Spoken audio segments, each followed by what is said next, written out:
ndabasuje mwese bakunzi baca no muri 7 TV, yaba ari mu Rwanda yaba ari hanze yarwo, mu bihugu bigiye bitandukanye byose ku isi. Dushimira cyane abantu mwese mwamaze gukanda kuri subscribe, mujye muronka n'ukuri imikorere yanyu ya buri munsi, mugire iterambere, tubifurije imigisha. Nibutsa nawe utaragira ahantu kanda ko wakanda kuri iryo bara ry'umutuku ryanditseho subscribe, ukakanda kuri like, ukajya muri comment, ukaduha icyifuzo cyawe cyangwa twazaganiraho gutaha, inama, inyunganizi, igitekerezo, byose twiteguye kuba twakumva, ndetse ukibuka no gusharinga inshuti n'abavandimwe. Amazina yo muri kumwe ni Malayika Kami Kevin. Tugiye kuganira ku cyifuzo cy'umukunzi w'umuntu 7 TV yifuje ko twavuga ku ijambo umushiha.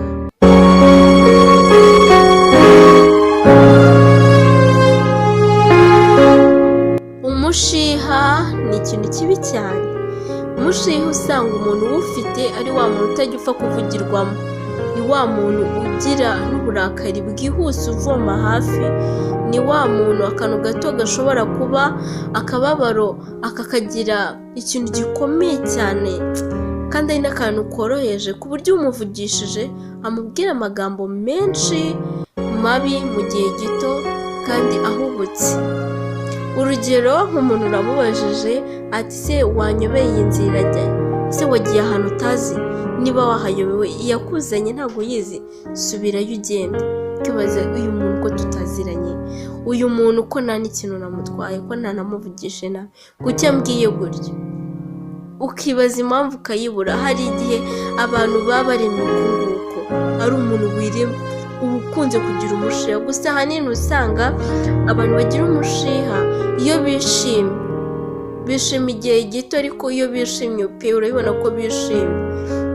Rero ahanini umuntu ugira umushiha wiziho umushiha ashatse yarwana akabireka, kuko bituma inshuti zawe zikuvaho, n'umuntu wihanganira igihe gito, kubera ko usanga uvuga amagambo menshi ukayavuga, kandi amagambo ababaye atuma umuntu ababara.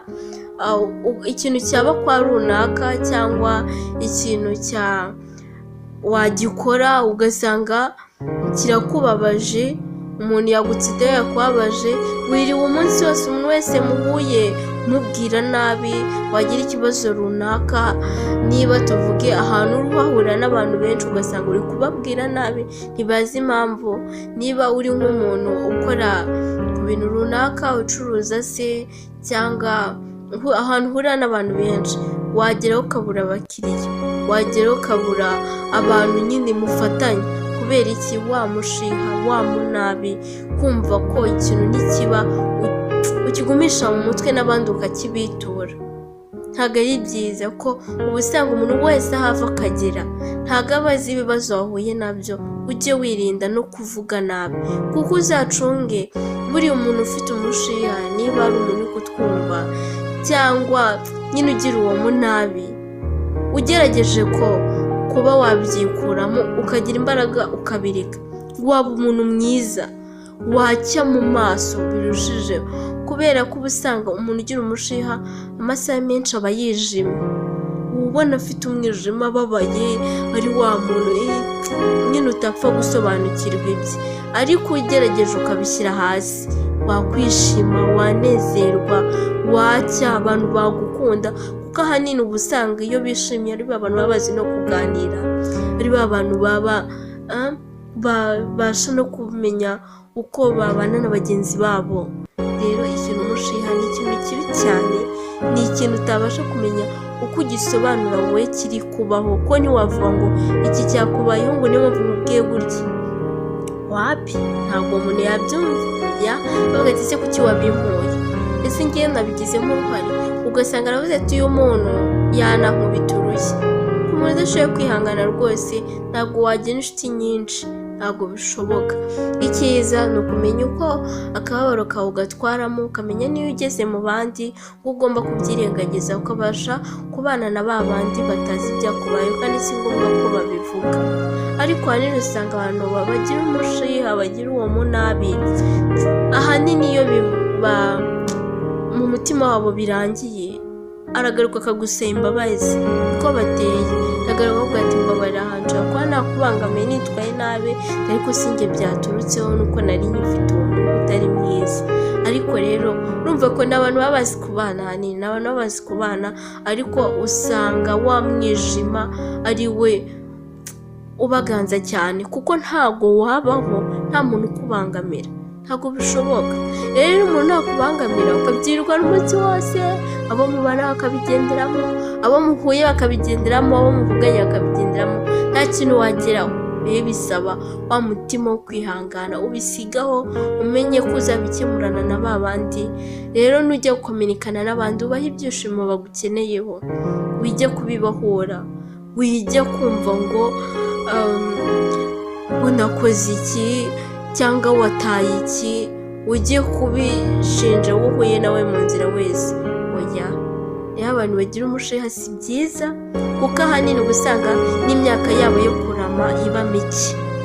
Biba byiza rero guturisha umutima, ukamenya uko ukwiye kwitwara, ukamenya uko icyo kintu ukwiye kukivanaho, ko buriya ukuntu bizagushobokera nuko nujya wumva hari umuntu ukubwiye ikintu kibi cyangwa akagukorera ikintu kibi, cyangwa se akaba ari cyo wagambiriye kugeraho ntukigereho, akugeye kuri uwo munabi, ujye ubasha kubyumvisha ko icyo kintu ntabwo cyakunze kubw'impamvu runaka, hari ikibazo byari kuguteza, wumve ko nyine ikintu cyose cyabaye kubera impamvu, ucyoroshye mu mutima wawe, ucyoroshye muri wowe, bizagufasha kandi bizatuma hari ibintu runaka ugenda wima agaciro. Icyo gihe nuwumva ko niba uhuye n'uyu muntu wamutiye ikintu runaka ntakiguhe, umva ko na cya kintu cyari gutuma upfa kikakwicisha, uvuga ati ndashima n'Imana ko yakindokoye. We wimahoronize gutyo, bizajya bituma ujya ukikuramo wiha amahoro. Kandi ahanini nanone ikintu kigufasha, niba hari umuntu ukubwiye nabi, mubwiye ati urankosheje, umbwiye nabi, iki n'iki kirambabaje. Kuba usanga ahanini umuntu ugira uwo munabi n'umushiha ntabwo ashobora kuvuga ngo, ntabwo ashobora guhita avuga ngo iki kirambabaje. Oya, araceceka ukagira ngo ntiyabyitayeho, kandi muri we ufite uburakari, ufite umujinya, ku buryo umugarutse imbere yagukubita ntagire n'umugukiza. Rero ako kanya umuntu nakora ikintu kibi, ujye ubasha kwita ubimubwira, ahangaha urambangamiye, birambabaje, ibi ntuzabyongere. Bizajya bigufasha kuruhuka mu mutima. Niba uzi ko hari ikintu runaka kiguha ibyishimo, niba ibyo bintu runaka byabaye bikakubabaza, jya kuri, niba hari umushuti wawe muganira, genda muganire mu telestori. Niba kura filime bikuruhura bigatuma wishima, genda uyirebe.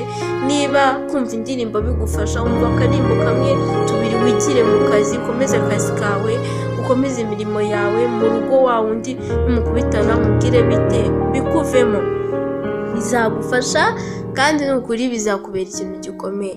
Ntabwo umushiha ari ikintu cyiza, aho kugira ngo wambaye isura mbi umuntu utambwe dore wa munyamushiha, dore wa munyamushiha, ni ijambo ribi kandi wari ukwiye kwiyorosoraho, ni ikimasike wari ukwiye kwiyambura ukajugunya bigakunda.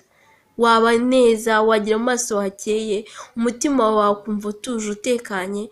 Buri ibyishimo bya mbere ni amahoro mu mutima, ibyishimo bya mbere ni wowe byizanira. Kwimahoroniza no kwakira ibyabaye no kumenya uburyo bikemuramo bitaguheranye, nicyo kintu cya mbere cyiza. Iga kwikunda, wige kwizanira amahoro kandi wige kwiyakira, ibyo bizagufasha. Kandi ikindi kintu cya mbere uzakomeza kuzirikana, ukubabaje cyangwa ikintu runaka kibaye, iga kumubwira, cyangwa nutabasha kumubwira ujye kugituma ubasha kwishima, ugihe umwanya muto, ubundi uzasubira mu mirimo yawe umeze neza.